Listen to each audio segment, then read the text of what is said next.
Assalamualaikum warahmatullahi wabarakatuh. Berikut akan kami paparkan untuk desain rumah Pak Tri yang ada di Bantul. Dan untuk konsepnya kemarin Pak Tri alhamdulillah sudah mengerucut untuk desain seperti ini, yaitu dengan sedikit sentuhan konsep Mediterranean. Dan untuk denah juga kemarin kita sudah sowan kepada Pak Tri untuk alhamdulillah untuk denah juga sudah ada kesepakatan. Kemudian untuk sedikit perbaikan, yaitu ada di posisi tangga.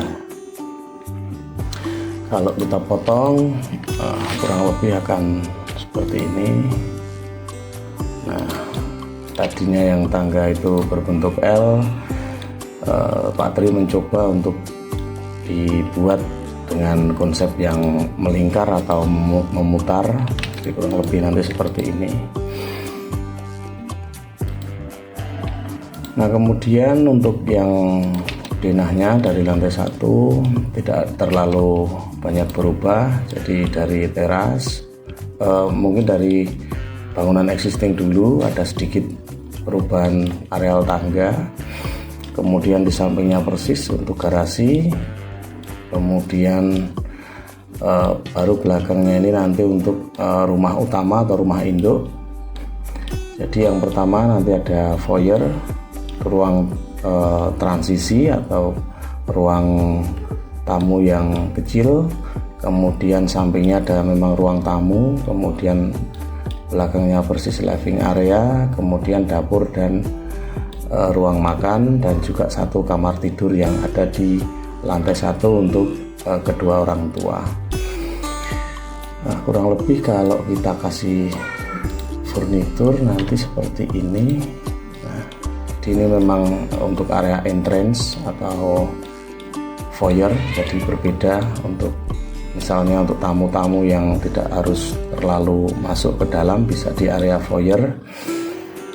Dan kalau di sampingnya persis ini ada ruang tamu yang cukup besar, semuanya 4x4 untuk strukturnya. Jadi 4x4 untuk ruang tamu, kemudian 4x4 untuk dapur, 4x4 untuk ruang makan, dan juga 4x6 untuk living area, dan 4x4 juga untuk kamar tidur. Nah, kurang lebih nanti seperti ini untuk penampakan tangga putar.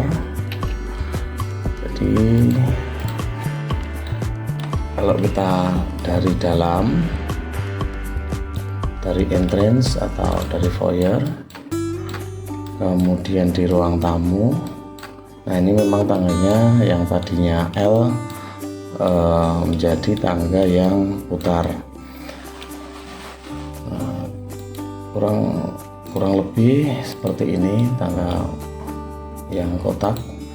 Nah, ada dua alternatif, tangga yang kotak atau yang konvensional seperti tangga-tangga pada umumnya, atau tangga yang berputar.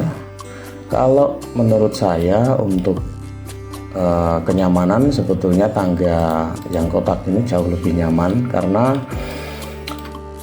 untuk lebar pijakan, tinggi pijakan itu sudah sesuai standar dan sangat nyaman.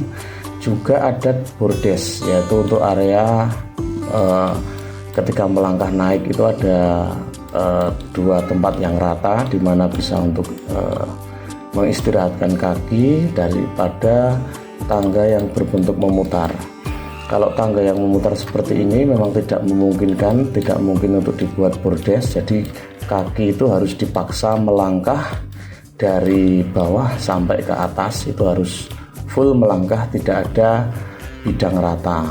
Nah, kalau untuk yang kotak seperti ini kan ada dua bordes ini, yang jadi ada 3 step atau 2 langkah untuk berpijak rata, yaitu untuk memang mengistirahatkan daripada kaki saat naik, karena kan floor to floor, lantai ke lantai itu kan 4 meter. Juga ada void yang dari lantai 2. Nah, kalau saran saya, tangga seperti ini lebih nyaman, juga lebih mudah secara konstruksi dikerjakan daripada tangga yang berputar seperti ini. Untuk backcastingnya memang harus lebih ekstra.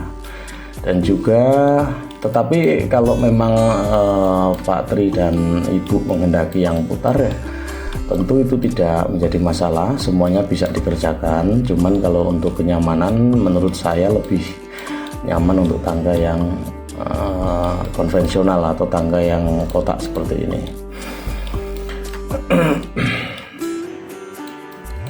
Nah, ini untuk void yang dari lantai 1 ke lantai 2. Kemudian juga ada teras samping, yang dimana teras samping ini nanti mengakses langsung ke depan ke arah garasi. Jadi untuk misalnya membawa misalnya bahan makanan, atau misalnya baru ada tamu kemudian sungkan, bisa melewati akses samping yang akan langsung menuju ke area belakang. Walaupun di area yang sebelah satu sisinya juga masih ada space, jadi kanan kiri posisi belakang juga ada bukaan. Nah, kemudian untuk yang lantai 2 sendiri, lantai 2, nah setelah naik dari lantai 1, di lantai 2 ini ada 3 kamar tidur, yaitu 2 kamar tidur ini dan ini tuh kamar tidur anak. Kemudian yang ini untuk area santai. Kemudian ini juga balkon ada di depan dan juga ada di belakang. Kemudian untuk kamar tidur anak juga sama, 4x4, 4x4. Kemudian untuk kamar tidur utama juga 4x4, tetapi perbedaannya di sini ditambah lagi 4x4. Jadi totalnya 8x4. Itu yang 2x4 nanti untuk kamar mandi dalam, dan 2x4 untuk lemari. Jadi khusus untuk lemari, mempermudah daripada penghuni dari kamar ini untuk mandi, untuk ganti baju dan lainnya, semuanya sudah terkoneksi di area untuk kamar mandi dan almari, atau mungkin bisa disebut walk-in closet. Jadi untuk almari kita sediakan ruangan 2x4 yang cukup besar untuk seragam-seragam, mungkin untuk sepatu, tas dan lain sebagainya. Kemudian untuk kamar mandi anak juga ada di posisi belakang, itu untuk kamar mandi sharing atau bisa untuk digunakan anak-anak yang di posisi lantai 2. Itu untuk area wastafel, gosok gigi. Kemudian area yang kamar mandi kita pisah, agar semisal yang satu hanya untuk cuci tangan atau gosok gigi, yang satu untuk mandi, itu masih bisa digunakan untuk bersama atau untuk sharing. Kemudian untuk perletakan struktur kemarin juga memang kita tekankan sangat mudah untuk dikerjakan, karena semua strukturnya itu nanti baik kolom dan balok semuanya lurus satu arah dari bawah sampai ke atas, itu semuanya lurus. Dan semisal ini kamar tidur, di atasnya juga kamar tidur, semisal nanti dan juga di bawahnya semisal yang ini untuk area kamar mandi, atasnya juga area kamar mandi.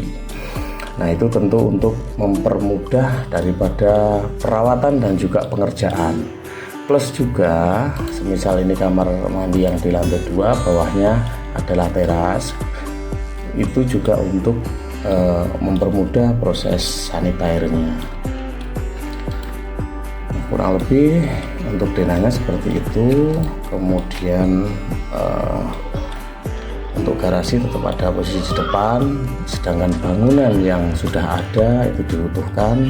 Kemudian hanya untuk garasi yang dirubah untuk konsepnya agar lebih match atau lebih cocok dengan konsep untuk rumah induk yang ada di area belakang.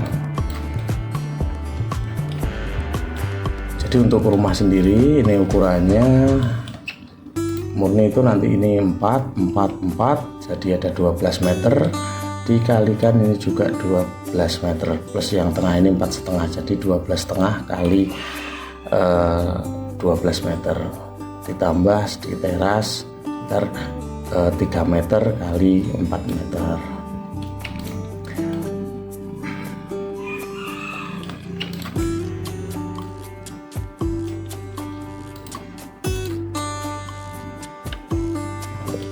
Area foyer nanti untuk desain interior sebetulnya masih bisa kita sesuaikan, lebih ke desain bangunan putar, atau menghendaki yang di sini dikasih seperti semacam partisi atau sekat menggunakan aksen almari ataupun apa juga masih sangat-sangat memungkinkan.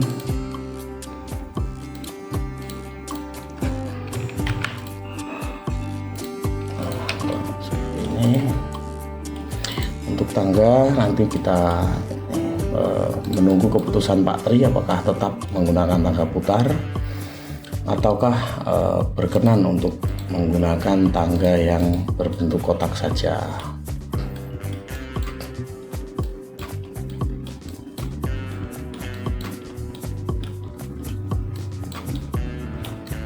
Nah, ini ada void. Jadi untuk void ini nanti fungsinya untuk memperlancar atau sirkulasi, baik itu nanti penghawaan maupun sirkulasi suara. Ketika yang di bawah mau manggil anak-anak yang di lantai 2 juga lebih mudah untuk terdengar. Nah, ini teras yang samping.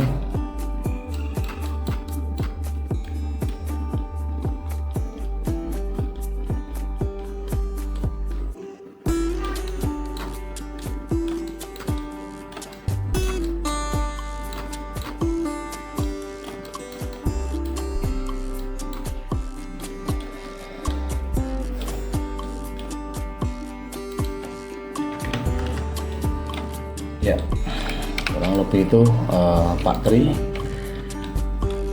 untuk desain yang bisa kami paparkan. Mungkin nanti kalau untuk selanjutnya bisa diskusi baik via WA maupun via telepon, atau semisal kita harus sowan, nah nanti bisa kita jadwalkan untuk ketemuan untuk sowan juga, insya Allah bisa. Sementara untuk paparan kami untuk perubahan yang tangga kurang lebih seperti itu.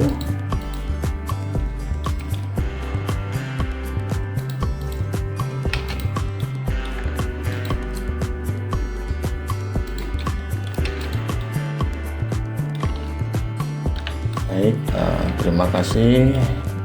Sebelumnya wassalamualaikum warahmatullahi wabarakatuh.